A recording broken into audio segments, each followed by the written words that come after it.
ఇంటి దగ్గర బీపీ ఎలా చూసుకోవాలో అందరూ తెలుసుకోవాల్సిన విషయం. నేను doctor Krishnamraju, senior consultant nephrologist, CARE hospital and one life clinics, Visalakshi Nagar, Vizag. ఇంటి దగ్గర బీపీ సొంతంగా చూసుకునేదాన్ని సెల్ఫ్ మానిటర్డ్ బ్లడ్ ప్రెషర్ అంటారు. దీన్నే SMBP అని కూడా అంటారు. ఇది తెలుసుకోవడం వల్ల మన బీపీ టెన్షన్ లేని సమయాల్లో ఎలా ఉంటుంది అన్న విషయం మనకు ఇంకా మెరుగ్గా తెలుస్తుంది.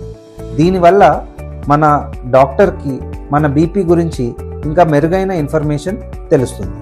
బీపీ మెజర్ చేసుకోవడానికి మీ డాక్టర్ సజెస్ట్ చేసిన ఒక స్టాండర్డ్ బ్లడ్ ప్రెషర్ మానిటర్ని యూస్ చేయండి. మీరు యూరిన్ కనుక పాస్ చేయాల్సి ఉంటే బీపీ చెక్ చేసుకోవడానికి ముందే పాస్ చేసుకుని ఉండాలి. మీరు బీపీ మెజర్ చేసుకునేటప్పుడు బీపీ చూసుకునే గదిలో ఏ విధమైన డిస్టర్బెన్సెస్ లేకుండా చూసుకోండి. బీపీ తీసుకునే ముందు మీరు కూర్చునే పొజిషన్లో మీ బ్యాక్ సపోర్ట్ ఉండేటట్టు చూసుకోండి. 2 కాళ్ళు నేల మీద ఆని ఉండాలి. మీ చెయ్యి పక్కనున్న టేబుల్లో మీ హార్ట్ లెవెల్లో ఉండాలి.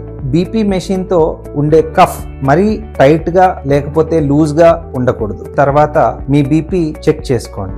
మొదటిసారి బీపీ చూసుకున్న 1 నిమిషం తర్వాత రెండోసారి మళ్ళీ బీపీ చూసుకోండి. ఈ 2 బీపీలు పేపర్ మీద నోట్ చేసుకోండి. ఇలా బీపీ చెక్ చేసుకోవడం ఉదయం 2 సార్లు, ఈవినింగ్ 2 సార్లు చేసుకున్నట్టయితే మనకి బీపీ గురించి ఇంకా బెటర్గా ఐడియా వస్తుంది. బీపీ ఇంట్లో సొంతంగా చెక్ చేసుకోవడం వల్ల మన బీపీ కంట్రోల్ ఎలా ఉందో మనకు చక్కగా తెలుస్తుంది. ఇంట్లో చెక్ చేసుకున్న బ్లడ్ ప్రెషర్ వివరాలు డాక్టర్కి ఇవ్వడం వలన మన బ్లడ్ ప్రెషర్ మెడిసిన్స్ ని ఇంకా బెటర్గా అడ్జస్ట్ చేయడానికి, అనవసరమైన బ్లడ్ ప్రెషర్ మెడిసిన్స్ తగ్గించడానికి చాలా మంచి అవకాశం ఉంది. For more interesting health related updates, follow Vizag Kidney Doctor page on YouTube, Instagram and Facebook.